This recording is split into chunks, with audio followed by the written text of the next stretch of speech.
All right. So happy Memorial Day. I wanted to welcome you. Thank you so much for watching this video.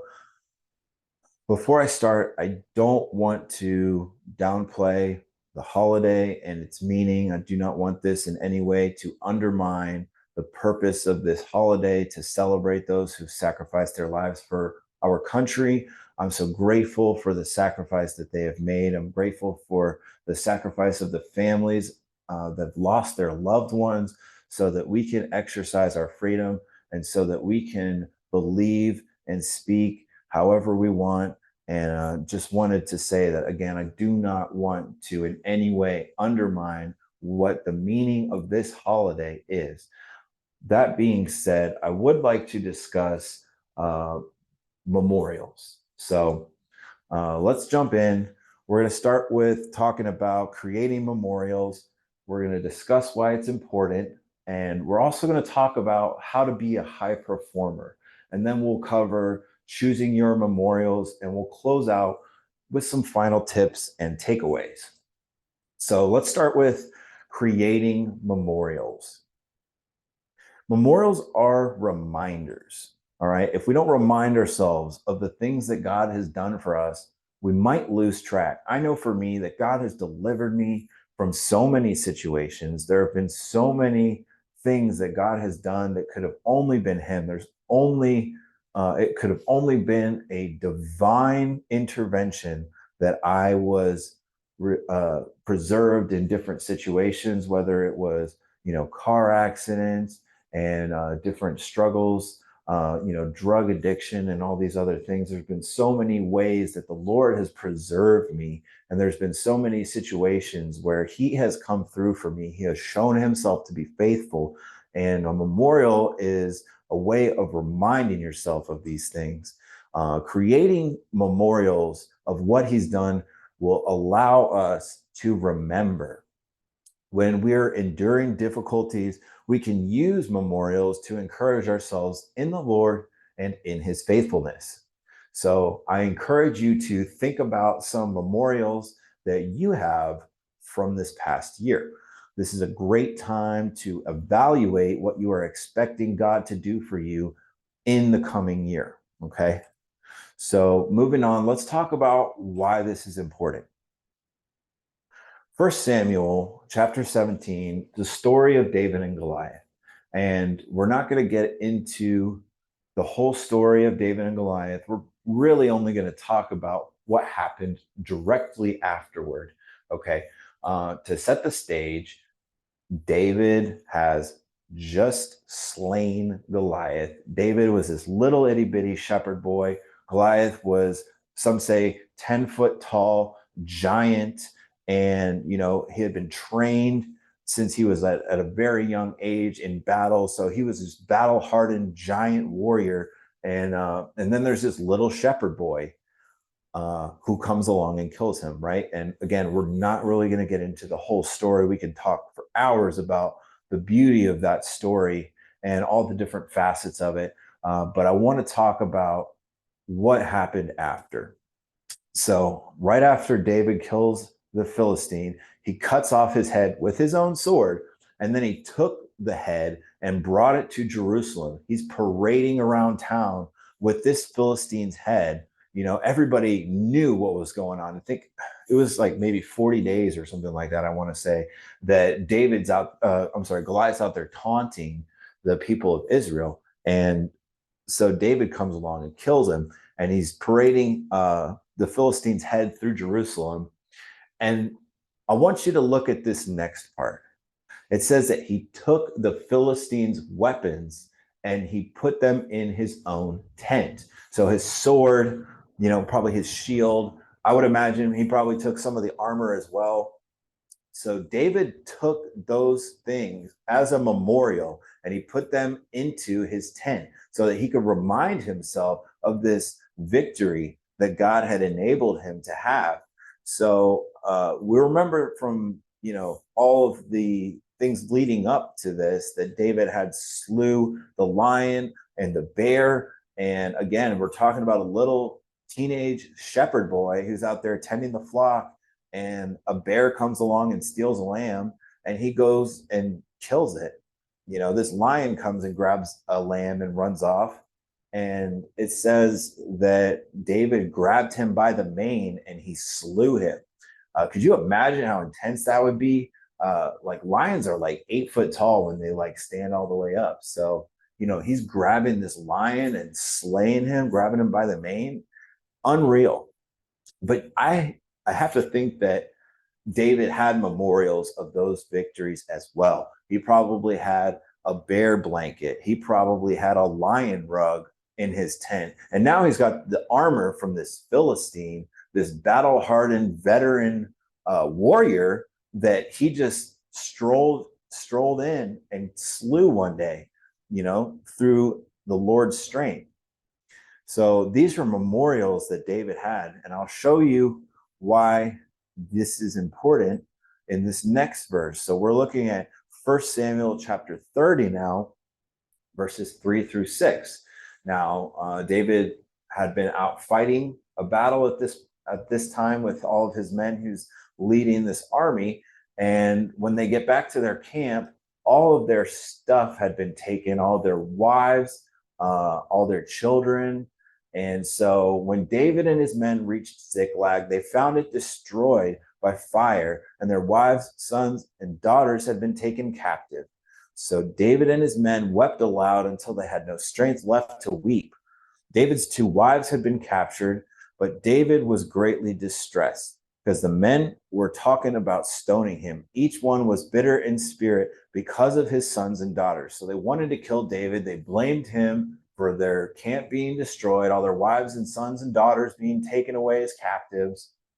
And, they're ready to kill him. They're like, dude, this is all your fault. They're looking for somebody to blame. But I want to draw your attention to what David did in this situation. David found strength in the Lord his God. The other translations say David encouraged himself in the Lord. What I believe happened is that he went into his tent and he saw that armor from Goliath, and he saw that bear blanket, and he saw that lion rug, and he was just like, dude, God's got me. God delivered me from this. God delivered me from this. God delivered me from that. What is this? This is nothing. And then we see, we're not going to get into the story here, but, David goes and seeks God, hears direction from him as to what should he do? Should he pursue? Will he overtake? And the Lord told him, yes, you shall overtake. Surely pursue and you shall overtake. So wonderful example of the power of a memorial. Moving right along, I want to talk about how to be a high performer. Now, you might be thinking, how is this even remotely relevant? Well, David was a high performer. During his entire story, there are so many challenges that he overcame and so many great victories. His son was the wisest and the richest man that had ever lived. David's faith and devotion to God was unparalleled.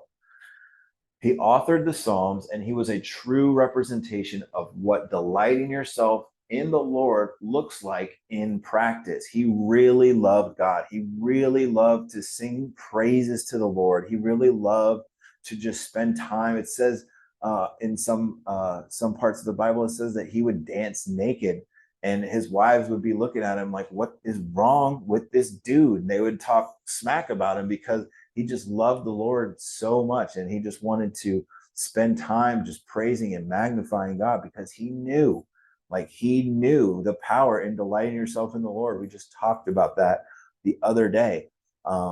So David had many great accomplishments, and you will have many great accomplishments as well. So that perfectly sets up the next section that we're going to start talking about, goal setting. Okay. So Habakkuk chapter 2, verse 2 says, the Lord answered me and said, write the vision, make it plain upon the tables, that he may run who reads it. So what's happening here? God is saying, write down the vision, make it simple. Then whoever reads it can run with it. This is what we should be doing with our goals. We should be establishing our vision. We should be writing it very simply enough that anybody that can read it can understand this is what's happening. This is what we're doing here. So The number one habit of successful people is that they have a clear vision for what they want to accomplish. This is Brian Tracy's take on it. This is something that he said in his book Goals. Said it's the number one common thing of all successful people is they have a clear vision of the things that they want to accomplish. A goal is a dream with a deadline. So if you have a vision for what you want to do, what you want to accomplish, where you want to go, but you don't really have a defined endpoint, it's really just a dream. A vision without a deadline, a goal without a deadline is just a dream. You're just wishing it. Okay. And so it's very important when you establish your goals, when you establish the things that you want to accomplish, that you put a time frame on it. Okay. And we're going to move on. If you aim at nothing, it says you'll hit it every time. That's Zig Ziglar. If you aim at nothing, you will hit it every time.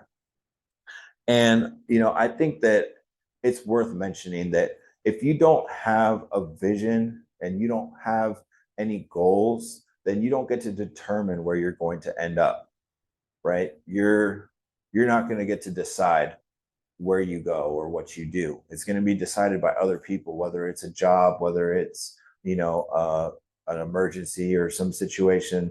You're not really going to have any control of that. When you have goals, you have something that you can engage your faith with. So we talk about building our faith. We are the faith builders. Of course, we talk about building faith every single week. And you want to have things that you're believing God for. In the group, we're talking about developing mountain moving faith. And the best part about having mountain moving faith is that the things that you get to believe for, you get to receive. So in order for you to have goals, you want to be mixing your faith with them. You want to have big goals that you can believe for that are going to take more faith, maybe more faith than you've used in the past, because it'll be continually helping you to develop your faith to a further and higher degree, right? So moving along pretty quickly here. Let's keep going. Get back to this. So a goal shouldn't challenge you. Once it's completed, it should serve as a memorial. So a goal should challenge you. It should be a good memorial once it is completed. If you complete your goal, then it should be perfect for you to remember that, hey, God was with me in this. This was something that made a difference, right? And we want to see that when we're thinking about our goals, we want it to be something that is meaningful. Let's talk about time management. So time management, probably the second most important skill, I would say, commonly of highly successful people, highly effective people. People are really good at managing their time. All right, so let's go to Ephesians chapter 5, verses 15 through 16. It says, therefore, see that you walk carefully, living life with honor, purpose, and courage, shunning those who tolerate and enable evil, not as the unwise, but as wise, sensible, intelligent, and discerning people. And I'm going to stop there just for a second. So what is he saying? Saying, see that you walk carefully, living life with honor and courage, shunning people who are evil, shunning people who are not wise. See that you walk carefully, not as the unwise, but as wise, intelligent, discerning people. Okay. Making the very most of your time, taking advantage of each opportunity and using it with wisdom and diligence. So I'm going to break that down for you just one more time here, and I'm going to cut a couple of things out just to simplify it.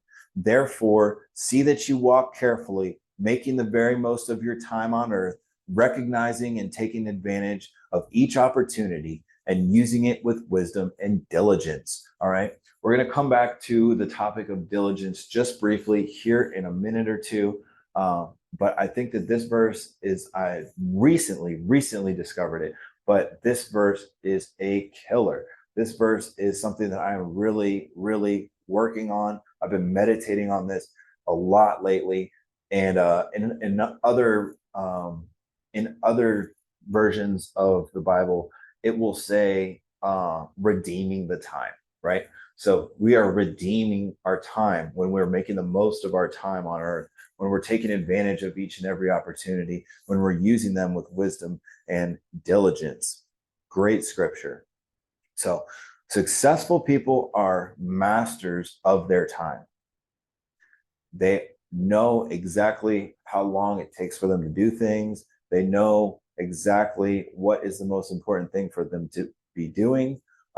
Successful people are very good at managing the resource of their time. It is a skill. By maximizing your time, you can get more things done in shorter periods of time. A really good example of this is if somebody is taking 4 hours to do a task and you can do it in 2 hours, then you are better. You're obviously better at this task, but you are able to manage your time better, be more productive to be able to achieve that task in half of the time. But if you could drill it down and be even more better at the skill, you could develop it even better at managing your time and your productivity on this task, then you could probably get it down to 1 hour. So then in 1 hour, you're able to do what it is taking this other guy 4 times as long to do. So you can do 4 times as much in the same amount of time. That's why time management is such a powerful tool, because it doesn't mean that you're working less time. You're working the same amount of time, but you're getting way more done, exponentially in some cases, more done.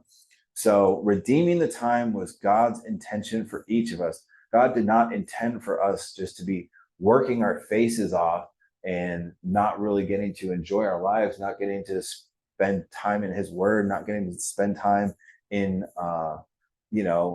spend time with our families, spend time in our communities, doing outreaches and different things, whatever you like to do with your time.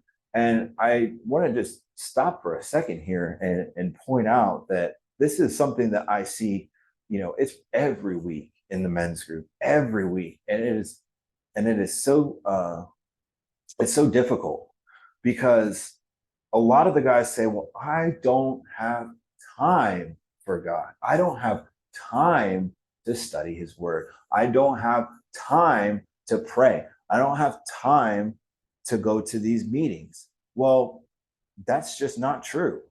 We're redeeming our time.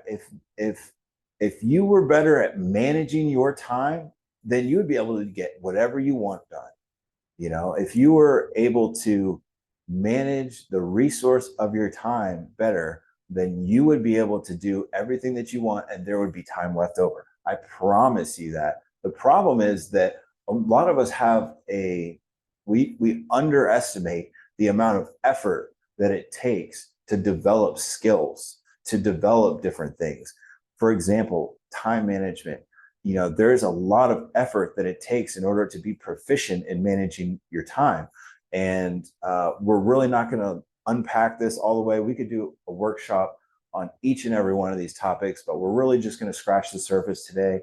At the end, I'll have my email address, my phone number. And if you see this and you want to talk more about time management, you have questions, you want help, you can feel free to reach out. Same thing with setting goals. Same thing with prioritization and whatever else we talk about. You can always reach out to me, and I'll be happy to talk to you about it, help you out with these things. But just to bring it back, God did not intend for us to be ruled by our calendars. God intended us to rule our calendars. We're going to get back to this here in a little bit, but I just really want to put emphasis on this topic of redeeming your time and making God a priority, which is what we're going to talk about next. If you can seek Him first, then everything else will be added to you. You're going to begin to see this theme start to reappear through the rest of this presentation. But we're supposed to seek Him first, and then everything else will be added unto us. Prioritizing God, seeking Him first. If we spend 2 hours a day on social media, but we can't open our Bibles, right? Like, what is that all about? We listen to 4 hours worth of trash hip hop music and rap, or hardcore, or whatever your thing is. God forbid, talk radio, but you can't listen to somebody preach, or you can't listen to worship song. It's not that you can't. It's just that you have not made a decision to do that. And we're going to talk more about how you can do that here in just a minute. But let's keep moving. So diligence is also going to be a recurring theme. When the Bible talks about being successful, I think Proverbs chapter 12 talks about diligence a lot. I want to say it's mentioned in a lot of places in Proverbs. Proverbs, obviously authored by Solomon, son of David, wisest man that ever lived, richest man that ever lived. He was a master of all of these things that we're talking about. And he knew that there's a verse in the Bible that says diligence is a man's precious possession. Okay. And we're not going to really go diving into all these verses and stuff, but I just wanted to bring that up. Managing your time definitely correlates with being diligent with your time. It's a recurring theme in the Bible. If you want to be successful, diligence it's part of the recipe, guys. It's part of what is required. So let's talk about prioritization. He who tills his land will have plenty of bread, but he who follows worthless things lacks common sense and good judgment. So what does that even mean? Well, if you're spending your time doing things that aren't serving you, you don't have good judgment. You're lacking common sense. You're not going to be able to provide for your family, is what it's saying here. It's saying the guy that works is the guy that's going to be able to provide for his family. The guy that's going to eat. The guy that works is the guy that eats. And if you are doing worthless things instead of working, then instead of being diligent, then you're not going to be able to provide for your family, or you just might not be able to give them the type of life that you would wish that you could. Okay. And I'm not trying to make anybody feel bad, but I am trying to motivate you. And I am trying to encourage you that there are better things to do with your time than using social media. Like, that's just for starters, right? Like, if you want to get your time back, I think I looked at it for myself, and it was like 3 hours a day or something that I was spending on social media. I got 3 hours back just by cutting that out. Okay. So super easy to do. I mean, not easy, but not hard, easy to figure out. It took a month or so of implementation, trying different things, but just that alone saved me 3 hours a day. And I could go on and on and on, but that's not we don't have time for all that stuff here today. Your time's valuable, so is mine. We're going to keep moving. That verse, by the way, Proverbs 12:11. So prioritization, no two things can be equally as important. I got to give credit where it's due. Uncle Hormozy came up with this, and it was a really great thing that he said, which really made a big impact on me. No two things can be equally as important. Knowing what is the highest and best use of your time is a key to maximizing your performance. So flipping through Instagram is not the best use of your time. Watching videos on YouTube for hours on end, not the best use of your time. Okay. If you want to go further, faster, you need to be better at choosing what to spend your time on. It ties in with time management, but it's a little bit different. Prioritization is a little bit different. In order for you to, like we started with, two things cannot be equally as important. If I have an invoice that I need to send to a customer so that I can get paid, and I have a bid for a new customer that might sign with us in 2 months or something, obviously the most important thing would be for me to go and collect that invoice and get paid right now.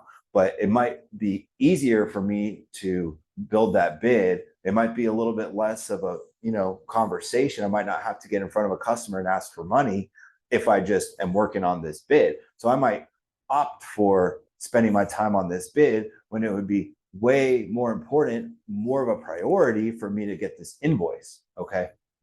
So you can see there's two things that can't be equally as important. Whichever one you're doing is the one that is more important.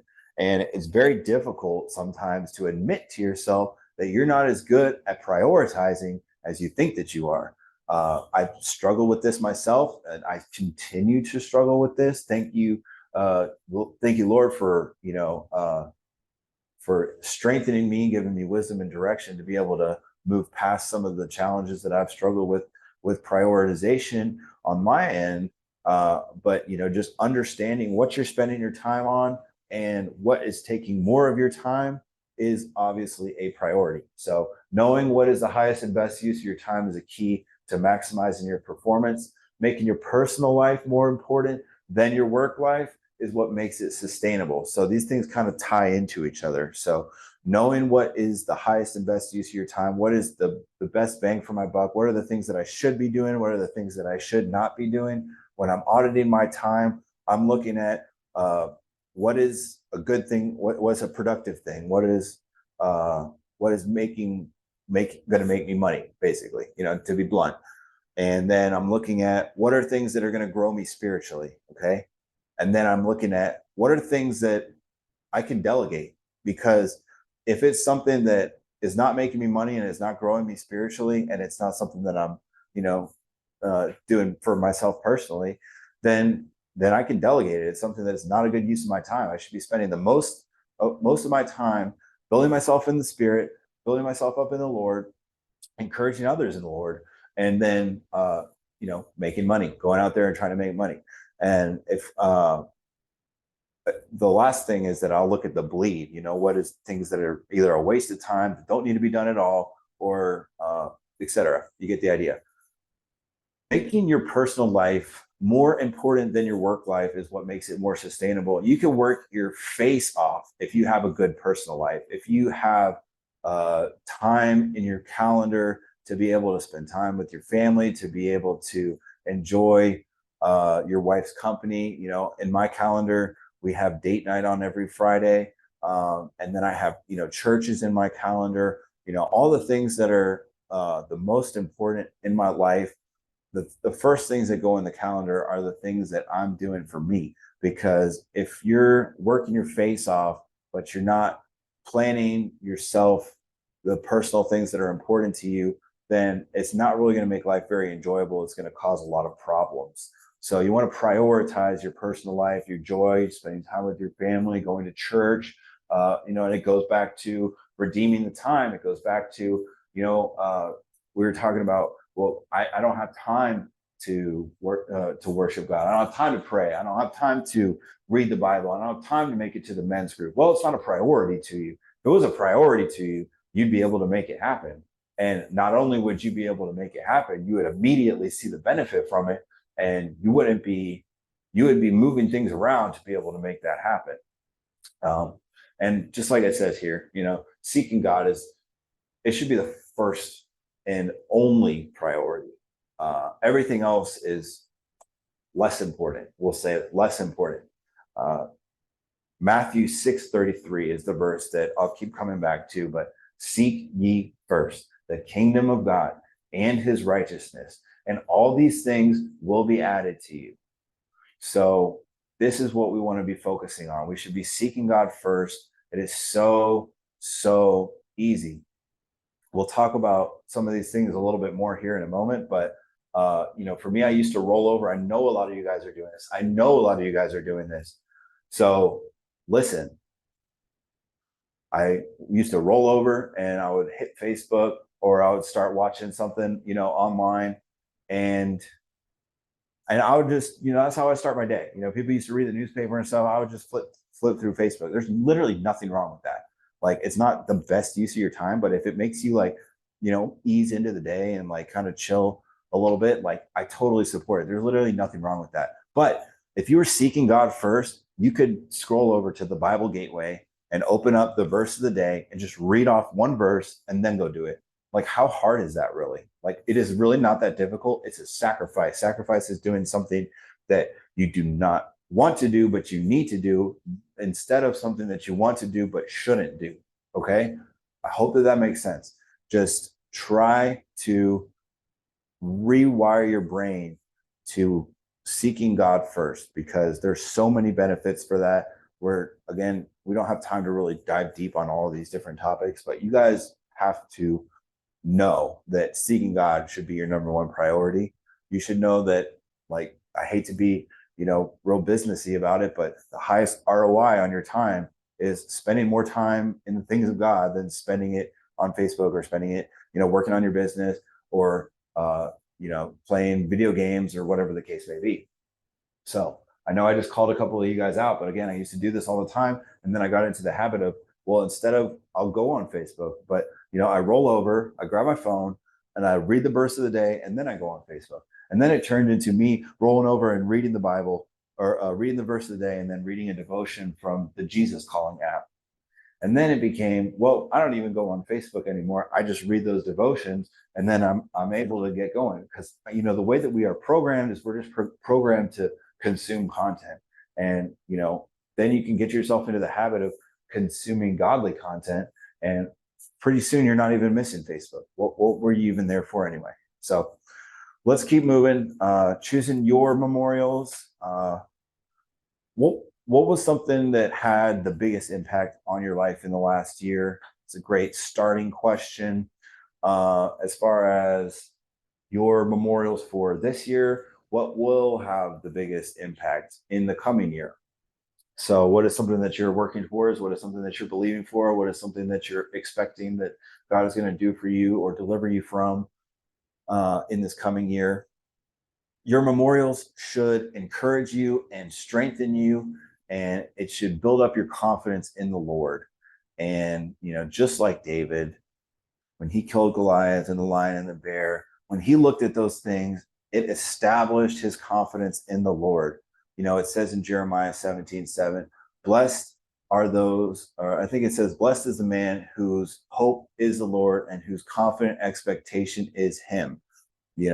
So when we are confident in the Lord and our trust in him is absolute, then we have mountain moving faith. Then we can do all things because all things are possible. So, it's Philippians 4, just for what it's worth. Philippians 4 is a great chapter. I would encourage you to just explore it. Pretty much the whole thing. There's so many nuggets in there. I can do all things through Christ who strengthens me. My God shall supply all of my needs. So many great verses in there. So definitely want to encourage you guys. I'm going to get off track here if I don't keep moving. So you can have a new memorial every day. I definitely would encourage you to be looking for memorials. There's a handful of things that I'm looking for on a daily basis. I'm looking for seeds that I can sow. I'm looking for things that are harvest of the seeds that I've sown, and I'm looking for things. I'm looking for ways that I can bless others. I'm looking for ways that I can be blessed by others. I'm not going to prevent somebody from sowing a seed into my life.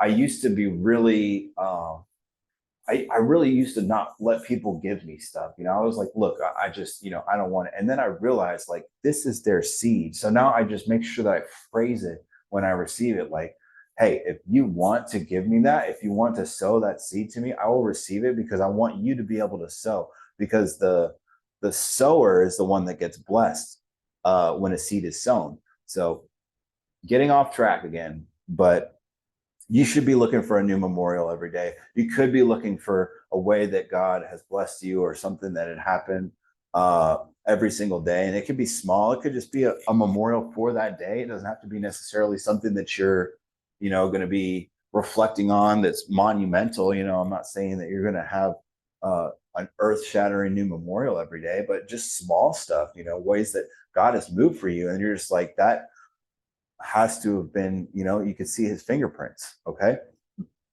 Excuse me. So you can have a new memorial every day.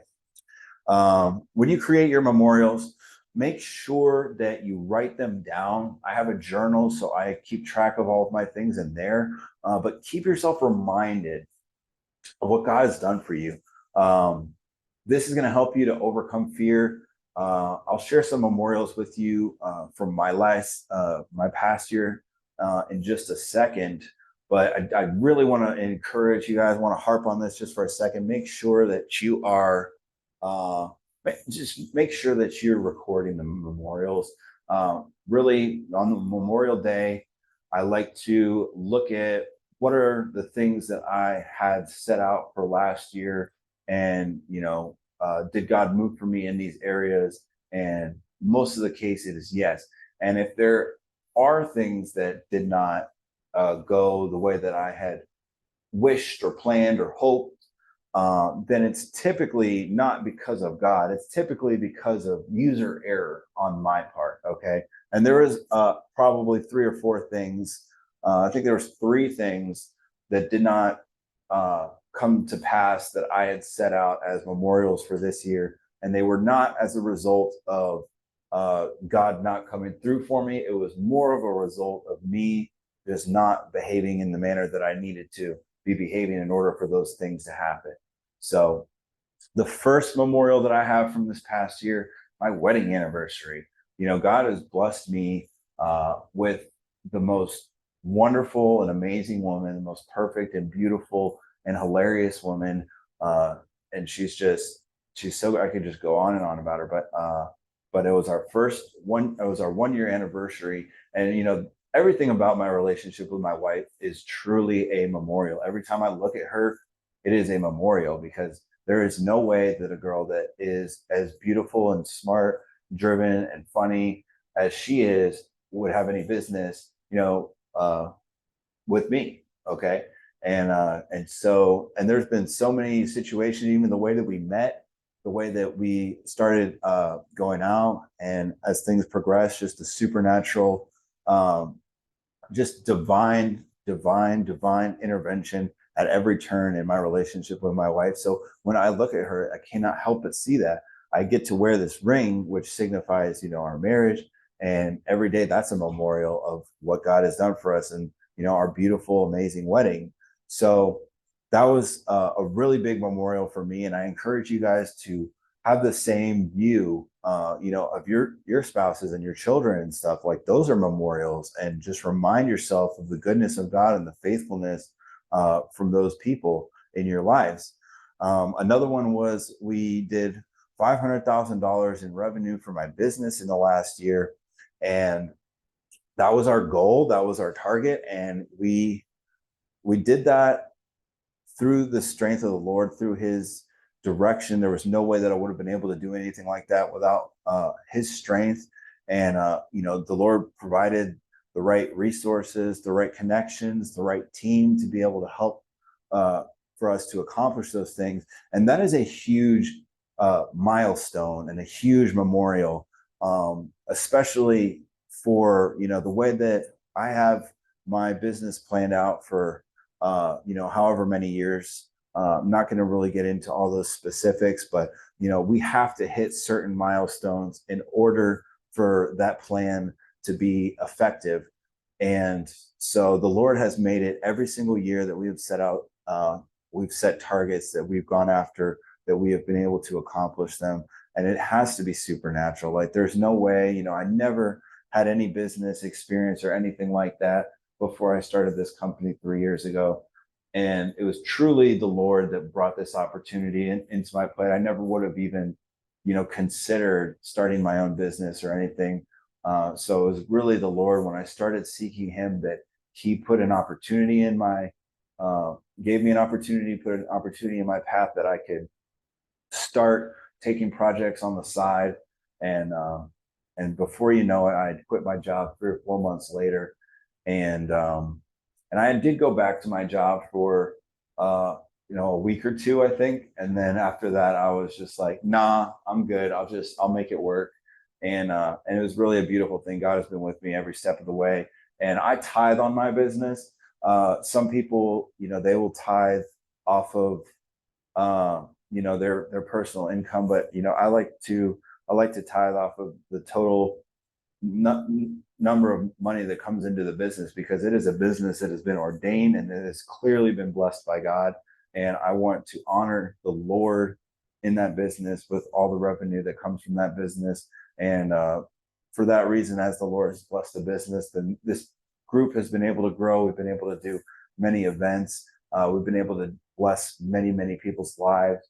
And we've been able to have a lot of merchandise and all those different things. So really a blessing right there.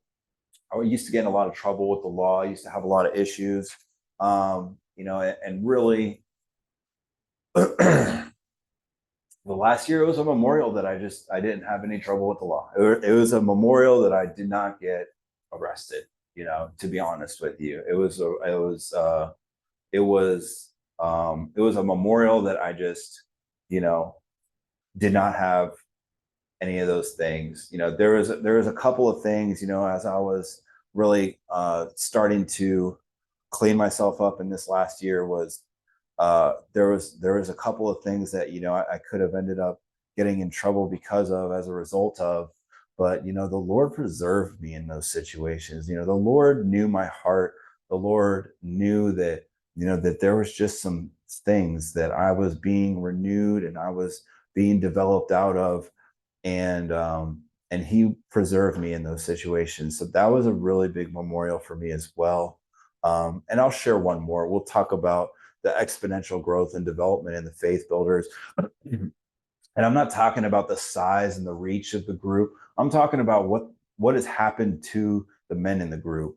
There have been lives that have been completely transformed. The guys have had their lives just completely changed. They've had the best job. One of the guys said he's in his dream place now with the best job that he's ever had since he started coming to the group. There's another guy who got himself a new place as well, and also got a job, which he had not had a job for a long time, which was a big deal for him to get a job.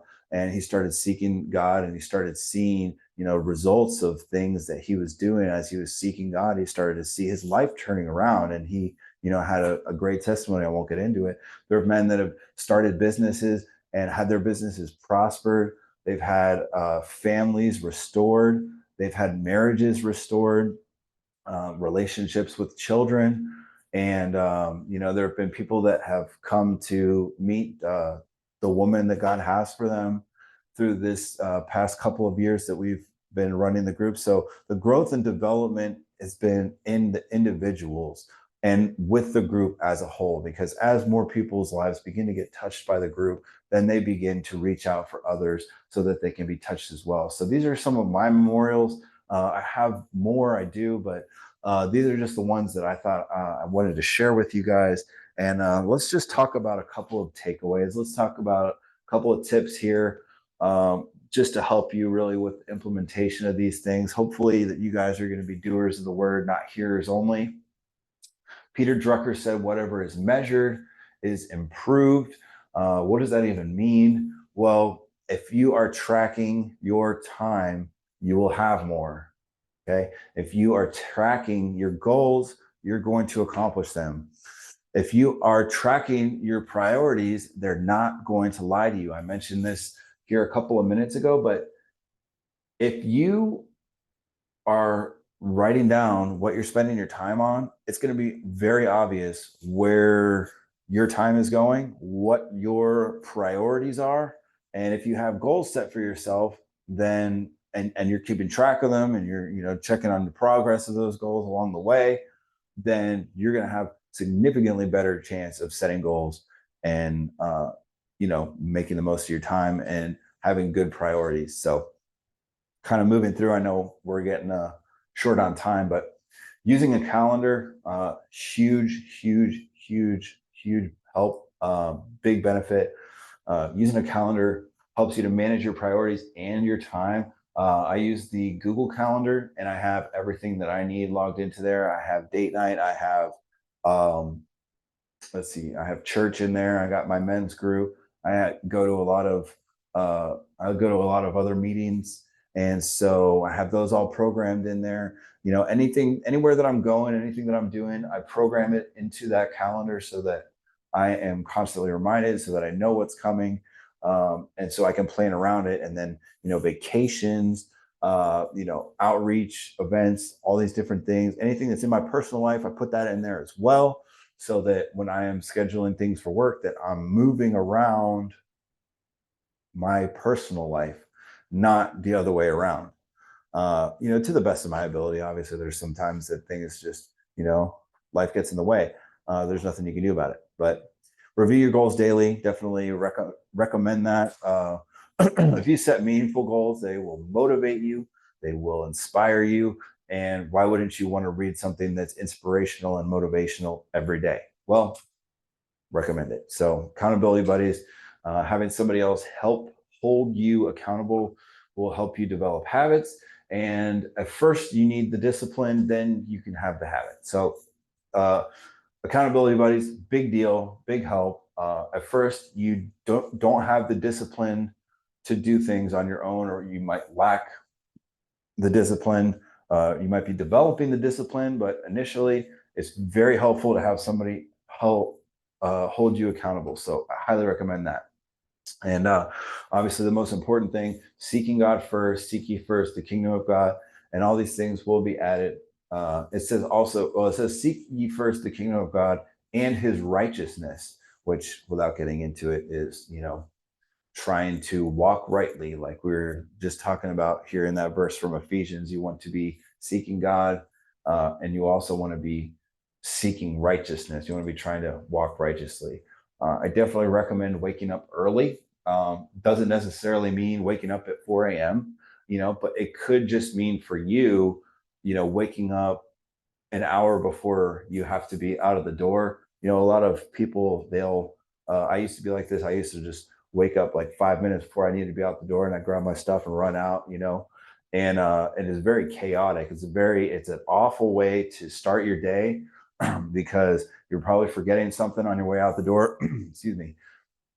You're very reactive at that point, and you're not turned all the way on yet. I guess, I'm kind of guilty of being a morning person, but that's definitely one of my things. Is waking up early is a big help. Helps you to get control of your day, get in front of it, gives you time to get into the word, gives you time to get into prayer, and just gives you time to be in charge of your day versus having your day be in charge of you. The last two things. So, consistent bedtime. It doesn't matter what time you're getting up. It matters more so what time you're going to bed. Whatever time you go to bed is going to determine what time you get up. We're talking about kind of the circadian rhythm of your body. Like when you're going to bed at the same time every day and you're getting up at the same time every day, your body's gonna start understanding that this is what you're doing. It's gonna become like a habit, and then you're going to start waking up right when your alarm's going off or right before your alarm goes off, because your body is just going to know, and you're going to be able to get into that rhythm. You're going to be getting a better quality of sleep, and you're going to be able to optimize your day around this routine. You'll start, a sleep routine is great. I recommend a morning wake up routine. um, just different routines and things kind of really help you settle into things. Small adjustments.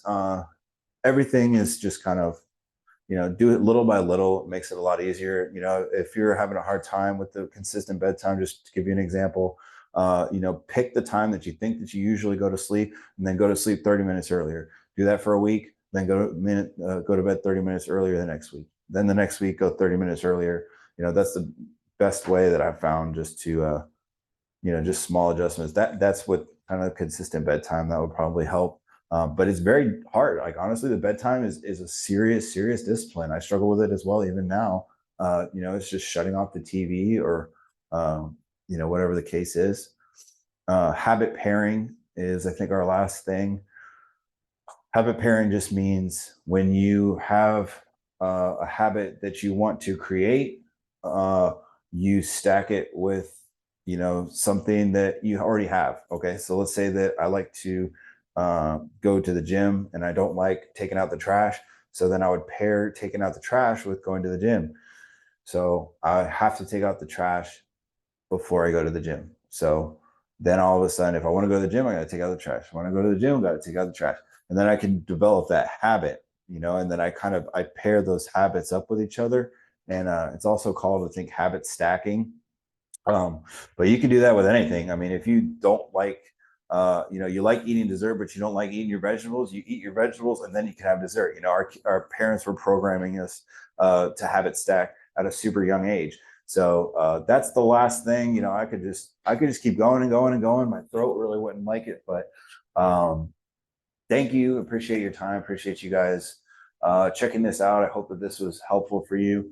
as promised, here's my contact information. You can feel free to reach out to me whenever, really, send me an email, send me a text. We're working on building out that website. So yeah, hope that this was helpful for you guys. Remember to seek God first, and make yourself some memorials, and just remember what He's done for you, and let's see what He does here in this coming year.